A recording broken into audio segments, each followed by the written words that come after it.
everyone!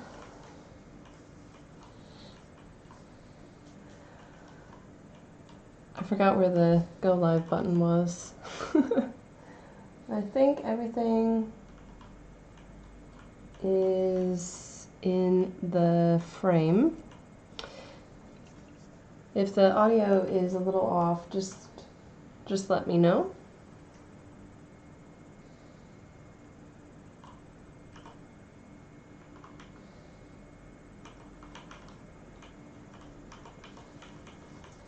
I know there's a little bit of a lag. First up, we're tackling cleaning products. We're going to try these new dishwasher tablets. Yeah, so just let me know if things aren't going okay, and yeah, just pop any questions you have in the chat below, and I'll answer them as I go. So essentially what I'm doing right now is, this is the weaving that I did for the warp weighted loom.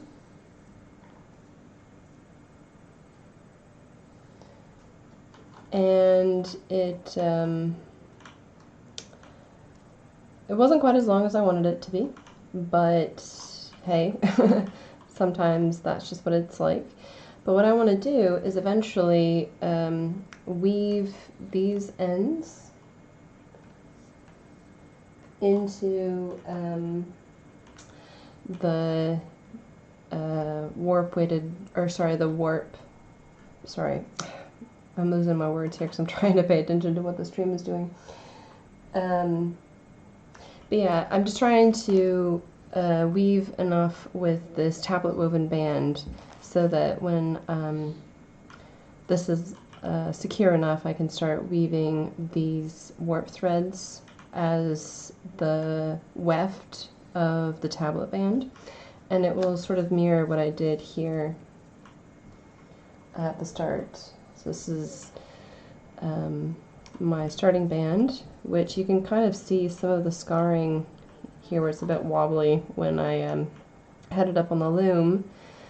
You couldn't really see that on the last live stream that I did, but I made a mention about it. So yeah, I'm using the same yarn. This is a 2-ply Ryland, 100% Ryland, that I did for a different experiment, but it was the right diameter that I needed for getting the warp set for this sample project. So I'm just using it here because I had it on hand. So, see here, move the camera a little bit, okay. Hopefully that's good. Yeah, so I've seen this done at Livre, which is the experimental open-air museum center in Denmark. So I had the opportunity to go there for a 2-week-long seminar workshop at the Center for Textile Research back in 2018, and I got to spend one of the days with Ida Demont, who is their resident prehistoric weaving specialist. And so I got to just talk with her about my project, my PhD research project, and a little bit about some of the problems I was facing, as well as had the opportunity to just watch her do her thing. She was there working, and I was there just trying to be a good student. So this part is pretty straightforward. So I'm just weaving in the bit back and forth, just trying to get this so that it doesn't just unravel on me. And one of the things that I have seen other tablet weavers do is they leave this loop here, so that when you pull the weft through, your band doesn't get variation in the tension, although it doesn't really matter too much for this project. You know, it's sort of good to just, you know, practice going for something that looks nice and would be usable. You know, imagining if I wanted to wear this out in public, you know, I'd want it to look nice, so I don't want to skimp on any of these details if I can avoid it.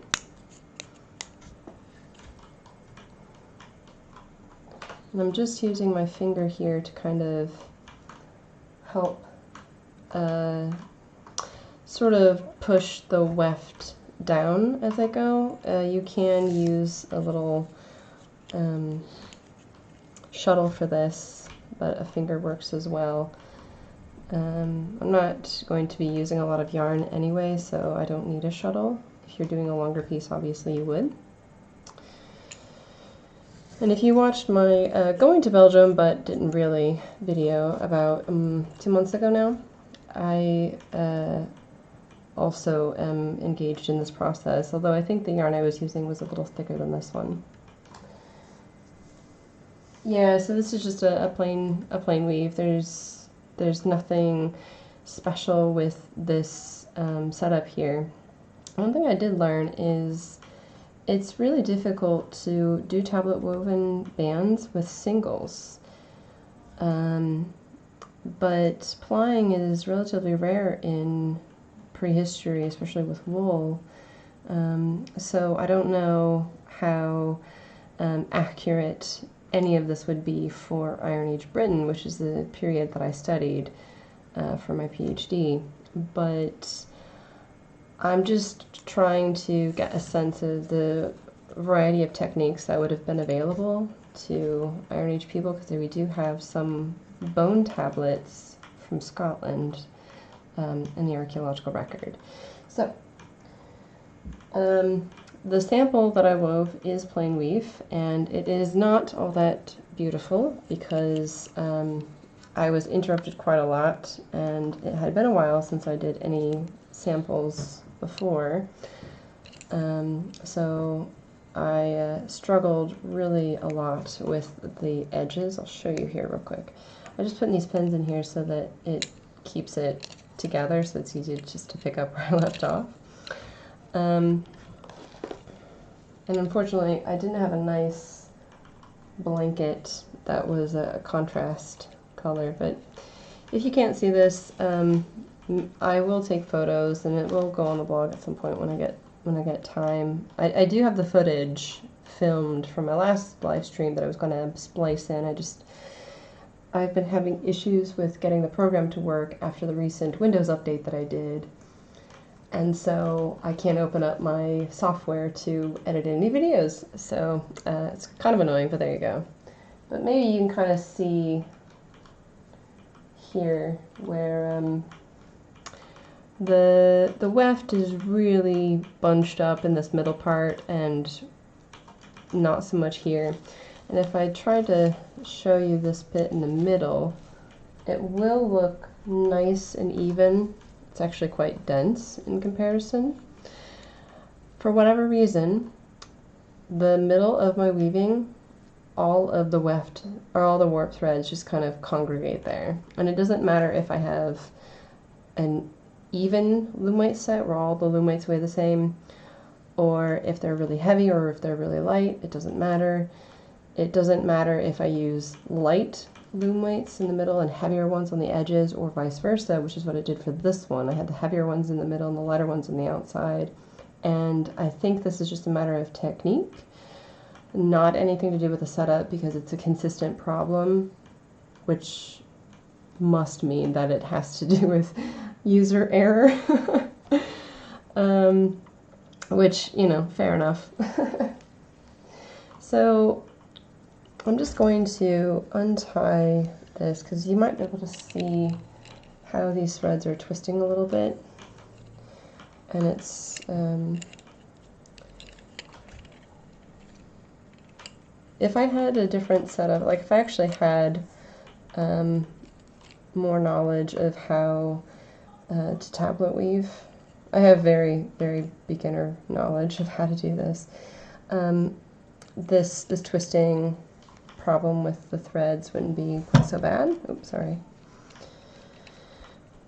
But I'm still a spinner and not a weaver, learning things as I go, as it sort of suits the research problems I want to investigate. So it's pretty much like when you try to learn anything new, there's a lot you don't know and a lot you don't know how to troubleshoot. So I just periodically untie one end, undo the extra built-up twist. You can switch the direction of the cards, so if you want, you can go so many one way, so many turns one way, and then so many turns back the other way, and it sort of undoes the twist. Or you could have loom weights attached to the other side, and it just kind of fits off the edge of a table or something, and then you just lift up the threads, and that twist travels down and unwinds on the other end. So there's ways you can deal with it. I'm just not dealing with it. So I don't really know what I'm doing at this point because, like I said, it's been since 2018 was the last time I watched anyone do this. So yeah, we're going to be doing some trial and error. So from what I understand is you get two threads. You get two warp threads into the weft here. So these two side by side, you put both of these in. And I'm sure there's a much better way of getting this all organized at first. But basically, what you then want to do is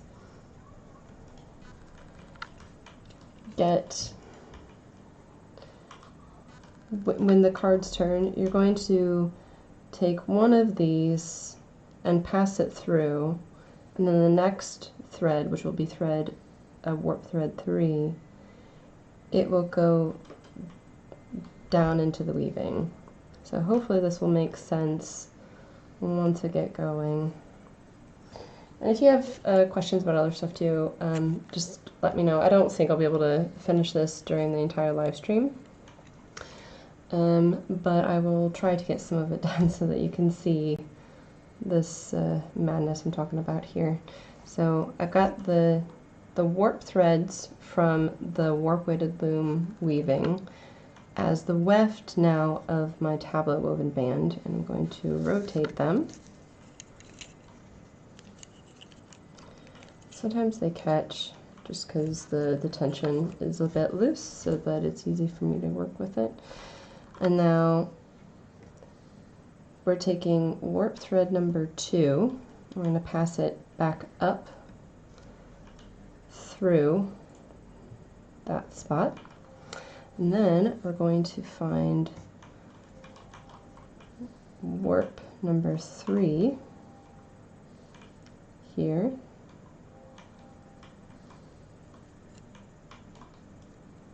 Which will be this one.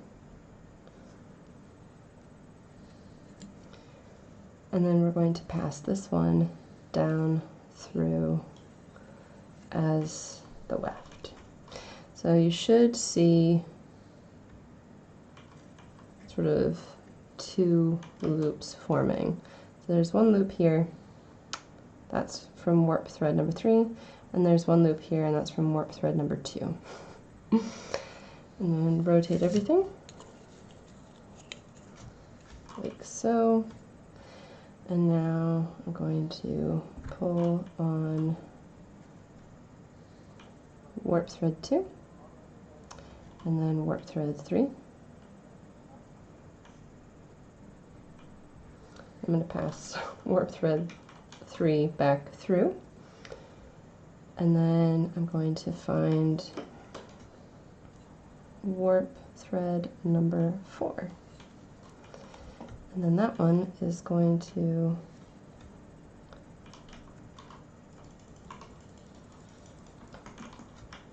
go through the weaving.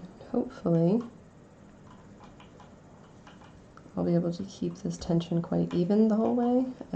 If not, there's some saying about how everything comes out in the wash. So I'm gonna rotate like so.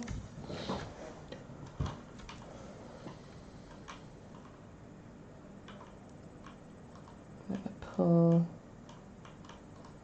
up. Yep, like that. And now I'm going to take warp thread 4, bring that back up through, and grab warp thread number 5. So this is a very tedious way of finishing a piece of fabric, as I'm sure you've probably already gathered at this point. But what it does is it results in a completely finished piece on 4 sides. So because I started off with a tablet woven band in the beginning, I'll show you again. This is a completely finished edge.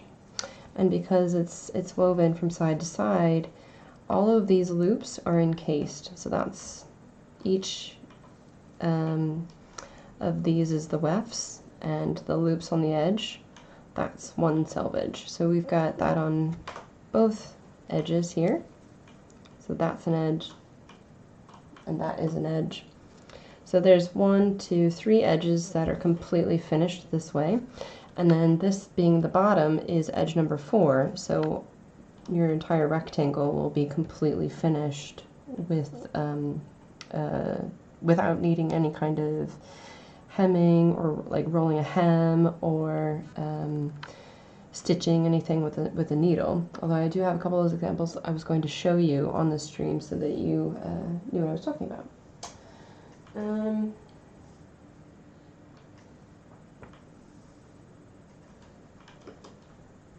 Oh, okay. A bit twisted. That's a lot of lace to spin. I can understand. It probably didn't take any short amount of time to do. I think I'm better at lace spinning than I ever used to be, but I still find it really quite tedious. Whenever you are weaving, one of the things that I learned early on with this particular project, because like I said, I'm not really a weaver, and when I use my hand spun, I'm mostly as a knitter.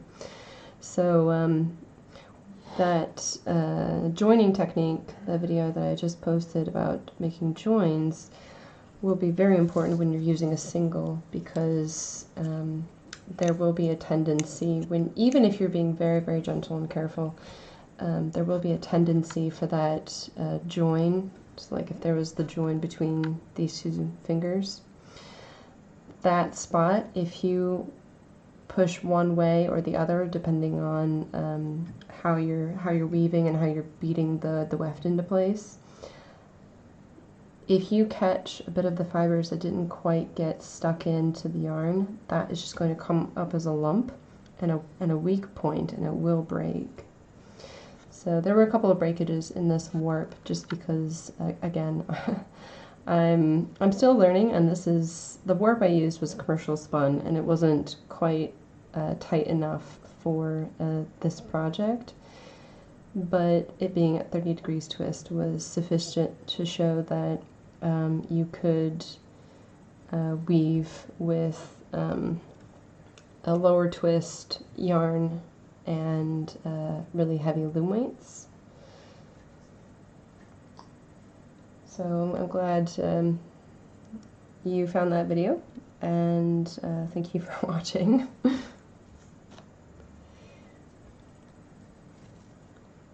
I've lost track of which warp thread we're at, but you can kind of see the progress here, how there's just this is warp thread number 1, and I'll just, you can just cut that part off, it'll be fine. Although I might just use a needle to take it back through there, but when you're all done, your warp threads will be kind of facing into the fabric like this, and then when you're done you can trim this part off. Now the Danish bog examples we have from the Bronze and Iron Age in Denmark, this is a known technique that they were using, where all edges were bound. So when you get to the end, you can bind off this way, and once these woven in warp threads are done, if you cut them there, this is a pretty sturdy binding, so they won't just worm their way out.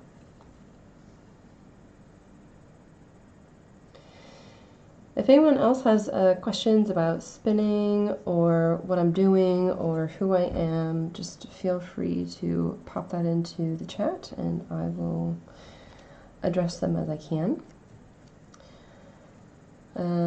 So I had some unexpected guests coming. They'll actually be here in a couple of days, so I needed to finish this project to get the warp weighted loom taken apart, which basically didn't really plan for that. Meant that this length didn't get to be as long as I wanted it to be. But I think I've learned a lot from just, I think it was a ½ meter. Really not that long. But I've learned a lot with how to deal with a finer yarn. So you can see how fine that is, right? It doesn't take much to actually break it apart. It's about 0.3 millimeters. It's definitely, it's probably somewhere between a lace and a fingering weight single, I'd say. But what's incredible to me is my loom weights that I was using are 1750 grams. So they're really quite heavy, which means each thread in my setup had to bear about 88 grams of tension. Now, the experiments that we've got from the Center for Textile Research has shown that an optimal amount of tension is about 10 to 30 grams per thread when you're working with wool.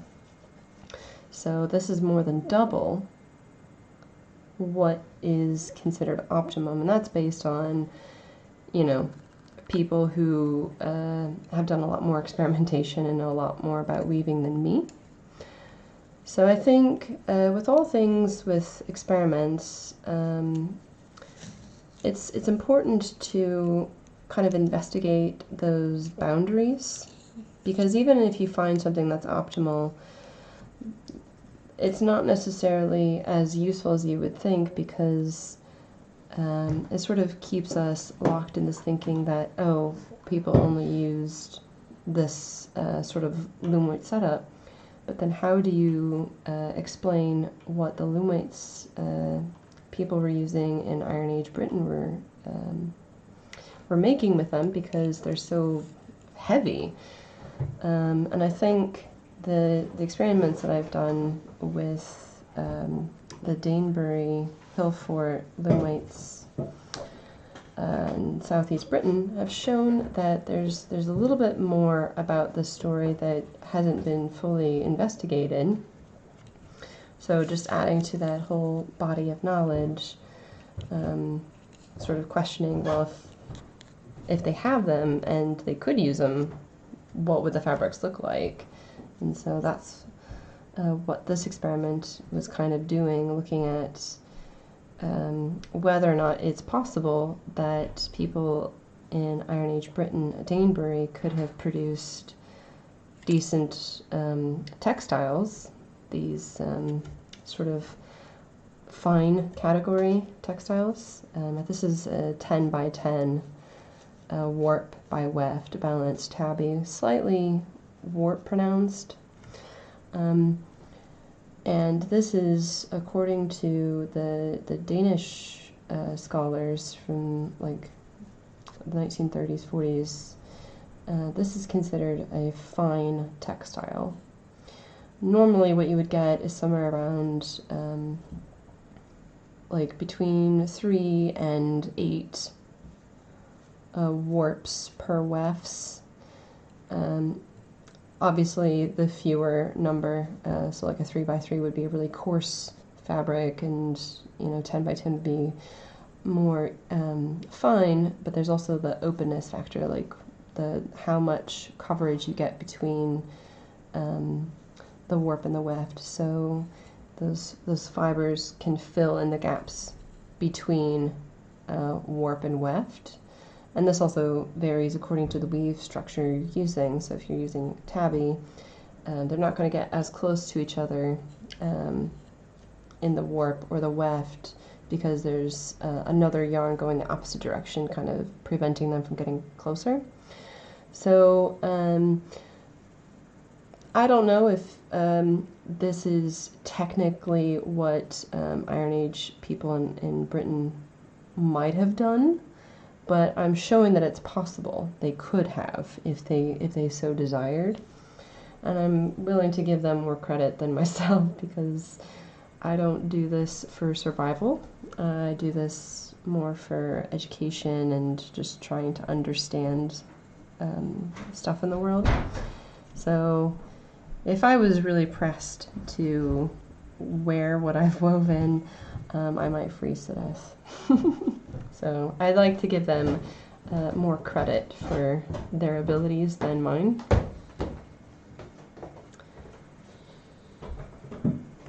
So let's see if we've got some more questions.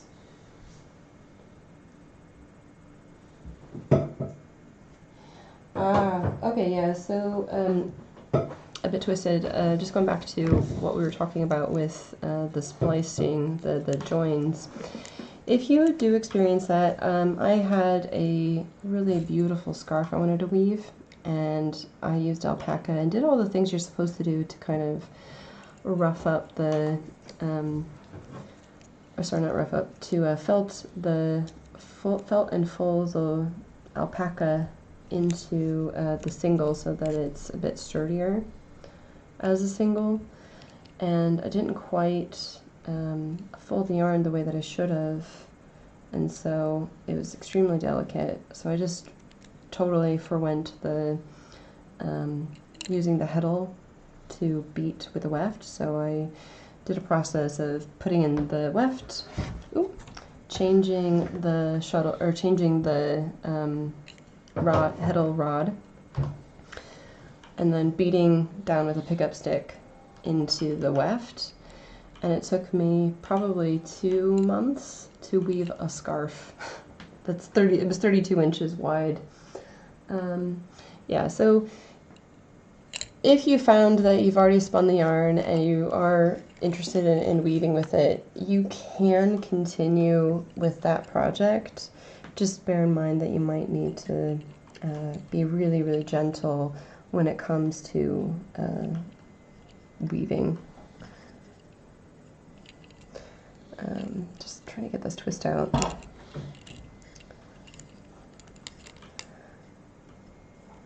I'm going to take another question here in a second, because I saw there was a couple of other questions in the chat.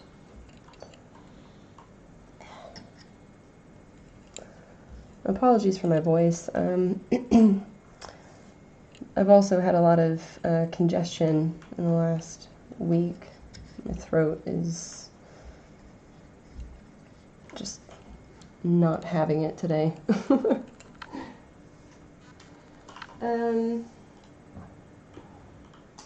So next question was, what if the yarn or threads are not strong enough for the weave and they snap? What's the remedy for it? So it might be difficult to see on this example, because I did it actually here towards the end. One of my warp yarns broke. Oh, I don't think I'll be able to show you because I can't remember where it was.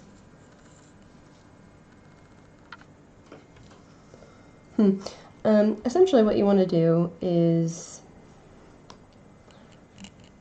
let's say your warp yarn, right? It breaks. What I've done in the past is if you can't actively get more of your warp to get drawn up, you'll have to get a piece of yarn to splice in there. Now, I know there is a specific knot that you can do to join in a new yarn to a broken warp yarn.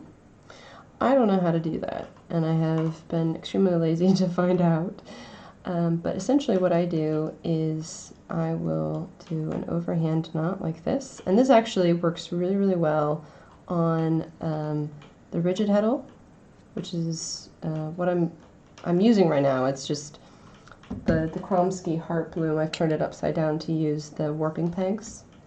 I don't know if you can really see that, but the warping peg there. I've used just like an overhand knot like that to get it into place.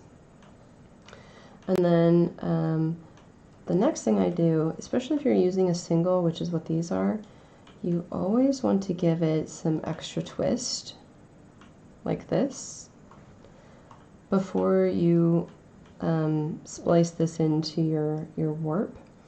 But again, because I'm using the warp weighted loom, I have a lot of leeway with tying this in and then adjusting the tension, because I just have to undo a loom weight at the bottom.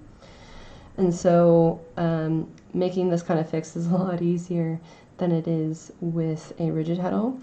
But I do know that there is a way to do it where you don't have to adjust the tension, but it has to do with the way that you do this knot here. So if a warp breaks, you don't have to worry too much as long as you have some extra warp on hand.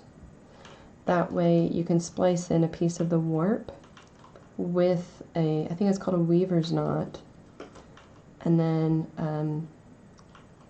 the way that you cinch it down, it will go back to a very similar tension level as you were working with previously. And then you just continue weaving as usual, and I'm sure there's a way that you can get this knot to pretty much disappear when you do the weaver's knot in your warp. Sorry, I don't have an actual way of doing that, but because I just default with an overhand knot that works for the warp weighted loom. But if you encounter something like that, just look up a weaver's knot on YouTube. I'm sure there's loads of people who have good videos on how to do that. And splice it in, keep weaving, and no tears.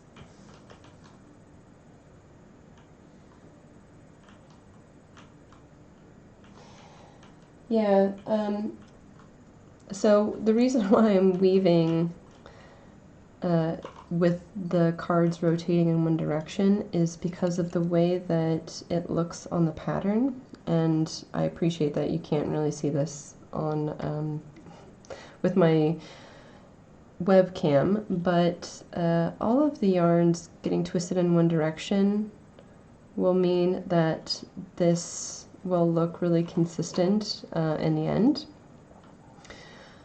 I haven't really experimented with how twisting in so many directions and then untwisting in the same number back impacts the way that this looks or the way that it behaves when it's up on the loom.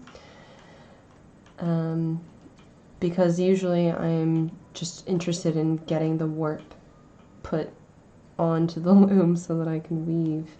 Because there's actually no guarantee that this is an appropriate method for getting the warp set up on an Iron Age loom. This is a method that we have more evidence of in like Viking period, sort of, I don't know,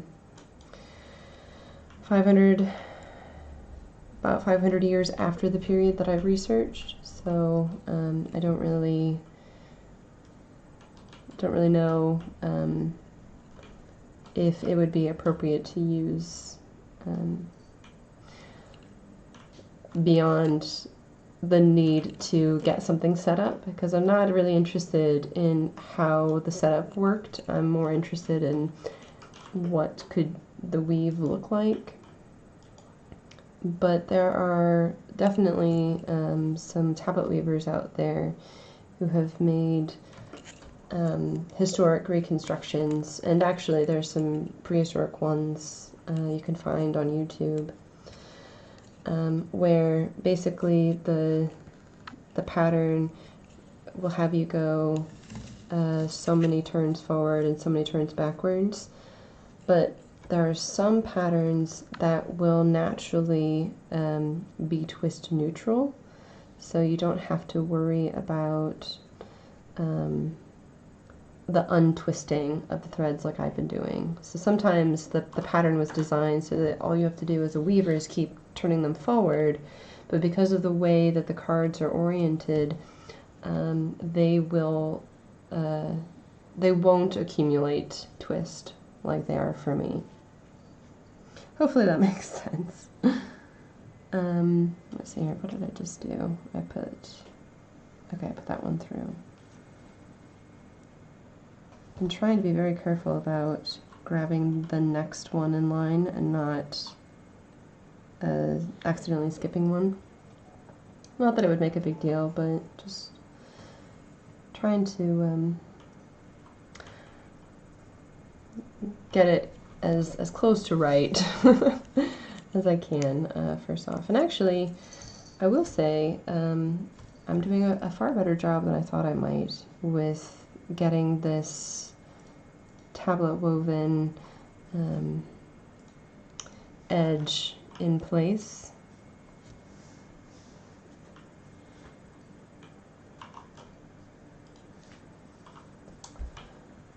Let's see here. I'm gonna pause this for a second to show you some images in a book I brought for today.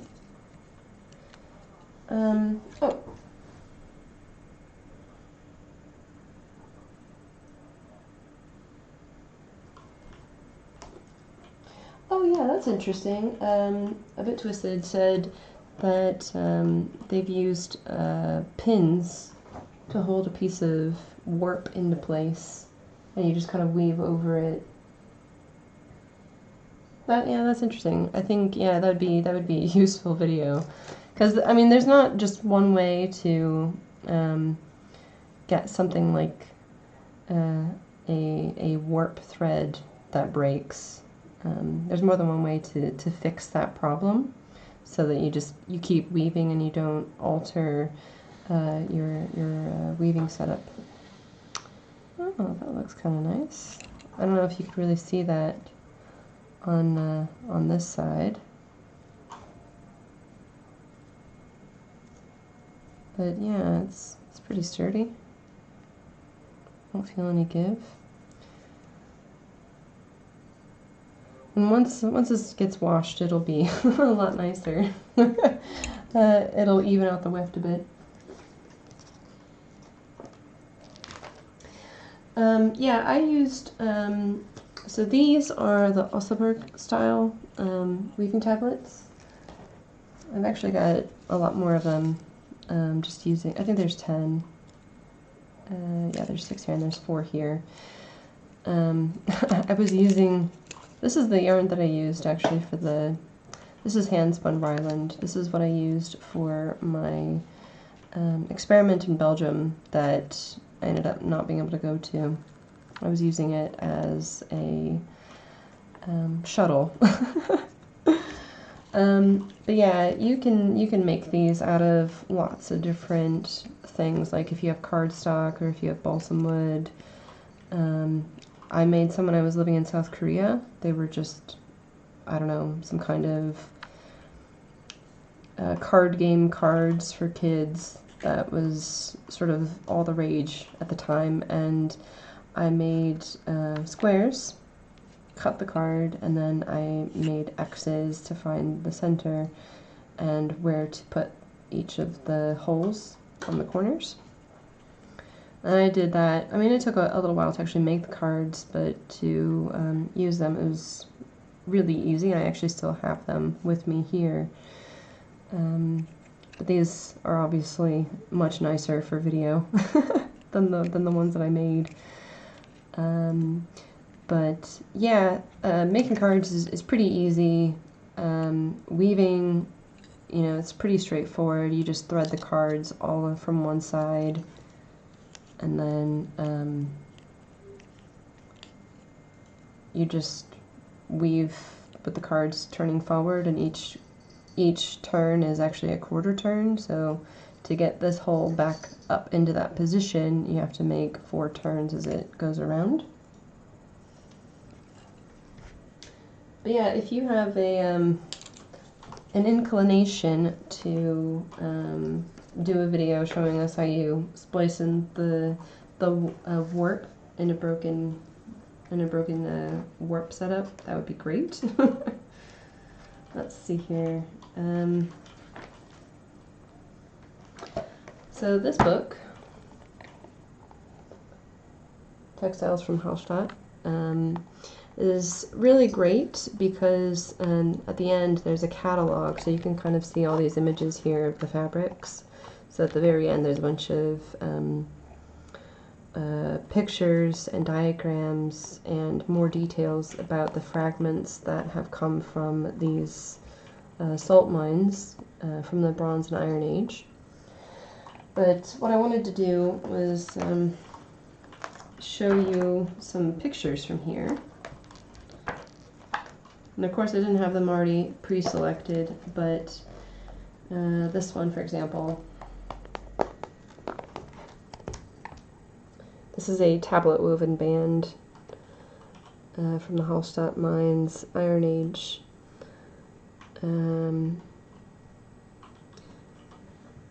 And there's some details about this particular pattern.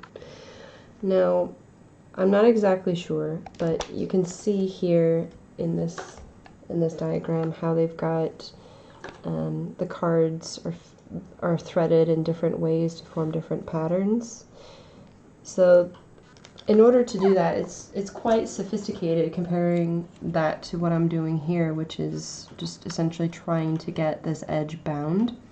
So if people are making such elaborate little pieces of cloth, I don't think it's fair to call them you know, just living against survival. They knew what they were doing and probably had really sophisticated methods of doing their setup and weaving. So the fact that I can weave a piece of fabric with a similar setup is probably saying quite a lot.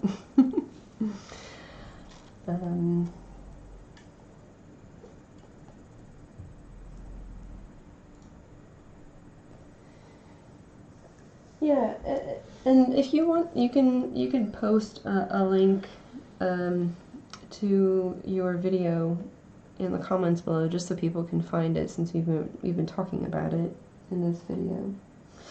Now, like I said, I did bring a couple of samples that I wove previously to show you. One of the things I was talking about in my thesis was finishing techniques, and we have a lot of needles from Iron Age Britain, but we don't really talk about them in the realm of textile production, and specifically weaving with a warp weighted loom, But I think it's quite possible that they were used. So I've got a couple of needles here to show you. And I'm sorry that my webcam just won't pick up some really great detail differences. Oh, sorry. Just hang on while I get it into frame. So the Hallstatt mines have shown us that there's lots of different ways people could have finished fabrics. And so these needles are all modern. So this is a modern steel darning needle. Right, so it's got a really big hole. I don't know if you can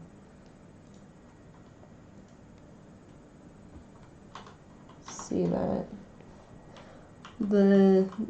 I think the stream only captures 720, so there might be some details you can't really see, but it's a large eye on this one.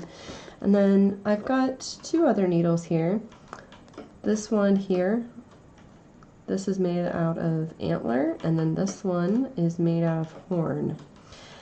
And unfortunately, you can't really see this on the stream, but this one is more translucent than this one. This one is actually, the antler one is much more sturdy than the horn. There's a lot more flexibility with the one made out of horn. And this is sort of modeled more off of a modern needle, or like those you might see for like nail binding, where the eye is shifted to the end like this and it's encased in the shaft. So the ones from Danebury in Iron Age Britain, they're not always so nicely, smoothly made like this. Usually there's like a bulbous point along the shaft where the creator made the eye for the needle, but then it needed to kind of bulge out from the diameter so that it could accommodate the purpose of stitching. So I've used all of these needles. In fact, I've used this needle quite a lot because I've got this pillow, button always pops out, so I have to use, this is the longest needle I own, so I have to use this to stitch that button back on because it has to go through the pillow. But my previous weaving samples, I did not do this process where I bound all four edges through weaving versus stitching. So I'm going to show you my linen examples, and I'm also going to show you in this book, the Hallstatt book I just showed you, on the different hemming styles. But even though they look really big, they work very, very well to make hems in fabric woven on the warp-weighted loom.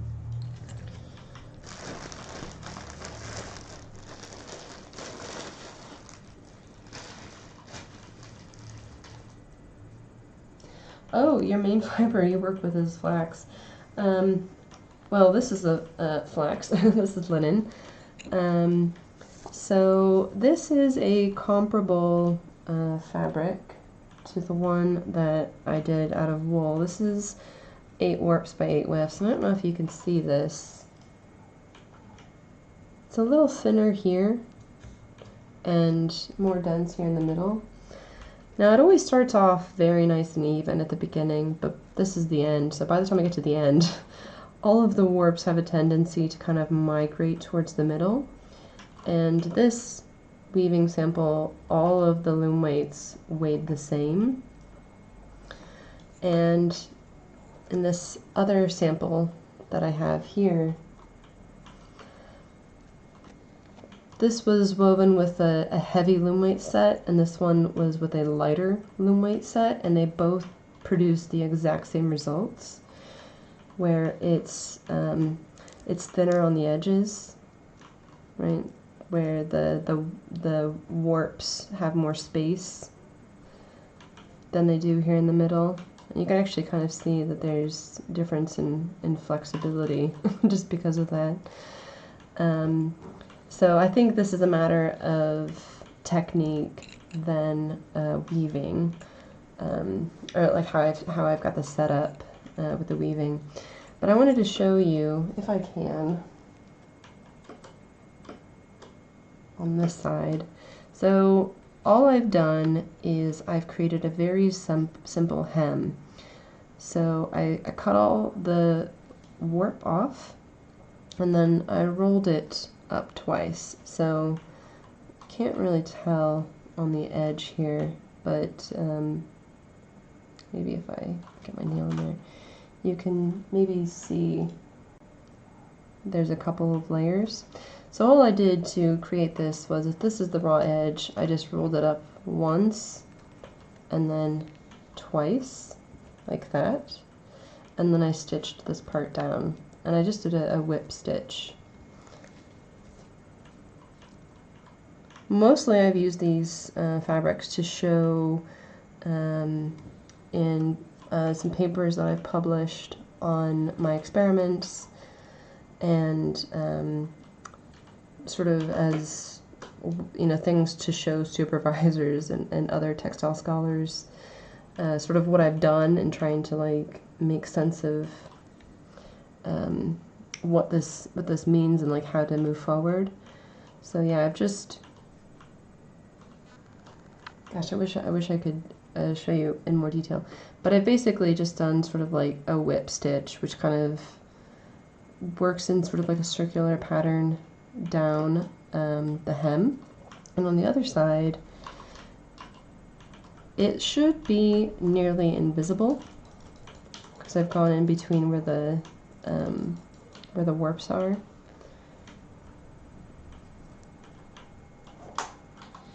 Like that.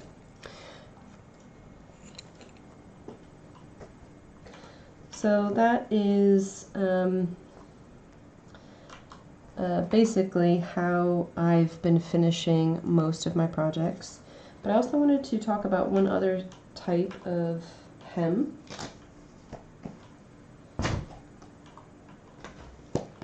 Which is the Iron Age flat fell seam. Sorry, it's not a hem, it's a seam. So seaming is actually a very important question when you're talking about you know, the purpose of needles, because it's really hard to make certain seams without a needle.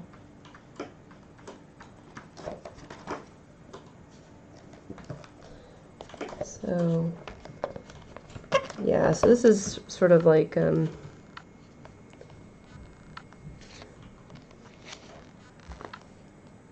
so these are some images of how hems have been made in yeah, so this is basically this B, picture B. This is what I did for my linen example that I just showed you. So it just kind of like makes this spiral shape as it goes down the hem. And this will finish off the raw edge of your fabric so that it won't fray. But then there's also ways to bring two pieces of fabric together, or two edges of fabric together. So, for example, you can overlay one piece over another like this and then stitch across them. You can also sort of lay two pieces of fabric together and then shove the raw edge, which is what that part is, on the inside and stitch them together. Or there's sorry, trying to get this all in frame. So this is an Iron Age flat fell seam, and so what this does is actually pretty ingenious. So normally you would take two pieces of fabric, you'd have the raw edges butted together. You make a basting stitch, and then you'd fold down the seam and then finish this raw edge by curling it under and stitch it into place. But that's a modern sewing technique, and it would have been it would have developed more because of the sewing machine rather than hand stitching. But I don't know the full history of this type of seam, but the Iron Age flat fell seam is really quite specific in that you encase the raw edges inside so that you've created a flat piece of fabric. I'm going to try and show you what I mean here, because I did it as an example on a different piece of fabric. Okay, so we've got our two pieces of fabric here, like so. And for the purposes of this demonstration, we're just going to pretend like they haven't been finished. So you can just lay them over each other like this, and then use the needle to stitch them together like that. But then you'd have this raw edge exposed. So the way that you avoid that is you curl, you sort of like fold down the raw edge on both sides like that. But they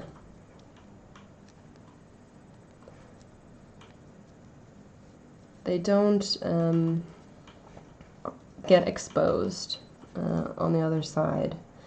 So basically what you do is when you have them folded in this little sandwich you've created, like that, and then you stitch this down, and then you flip this over, and then you stitch that part down. What you get is a totally reversible seam that's actually reinforced. It's 3 thick because you've got the 2 pieces of fabric plus the raw edge on the inside. So it's a really durable seam that you can create, and the reversibility of it is really kind of a nice thing. I feel like it's more just, excuse me, my modern aesthetic. But if you need to make a bigger piece of fabric, if you need to like widen a piece of fabric, or you need to join in a patch, then you can do this where that seam won't present a weak point in the fabric. So that's probably the most important thing I've realized about this type of seam. But normally, if you did a flat fill seam, you would have your 2 raw edges together like this, and then you'd baste that part, then you'd open it up, and so you'd have your 2 raw edges on either side, which you would then fold down, and then you'd stitch that part down on the seam. So that's sort of like a modern way of doing it. And there's also loads of other types of seams that you could do from that, like a French seam does something similar to that, where the raw edges are bound on the inside of the fabric, so that when it's up against the body, the fabric won't fray at that seam. But yeah, so those are a couple of ways that you can seam fabric using Iron Age tools. And so this way that I was showing here is a new method for me. Normally I would just take that raw edge and I'd fold it a couple of times, and then I would stitch it down, right? Stitch it down. but I thought I would kind of go out on a limb and try something a little different with this setup. Anyway, wondering just really quickly if there are any other questions, because it's about dinner time. I made a crock pot meal, and of course throughout the day it smells delicious, but now that I'm hungry and it's dinner time, I kind of want to eat now. In the future, I would like to do more live streams with different topics, things that I'm more confident in, like spinning projects or knitting projects. If you have any ideas, things you'd like to see me do real time, just pop that below and I will take it into consideration. My setup isn't perfect still. Trying to get the right, the camera that I'm using is an HD webcam from 2012, from when I initially launched my YouTube channel. But I have a much nicer camera that I use for most of my YouTube tutorial videos, but I can't get the software to recognize it as a webcam without some extra gear. So, there you are. I'd like to have another live stream probably at the end of November. I'm trying to do these about once a month. And if you have ideas anytime between now and then, just message me, email me, post in the comments, and I will take a look. And if I can do it, then I will do my best to promote it on my social medias. If there was anything that I missed that you wanted me to talk a little bit more in depth about, just post that as well, and I will try and get something on my blog and in future videos. I will also get back to more bat making, probably in a few weeks. So if you haven't already, please stop by my website, ExpertlyDyed.com.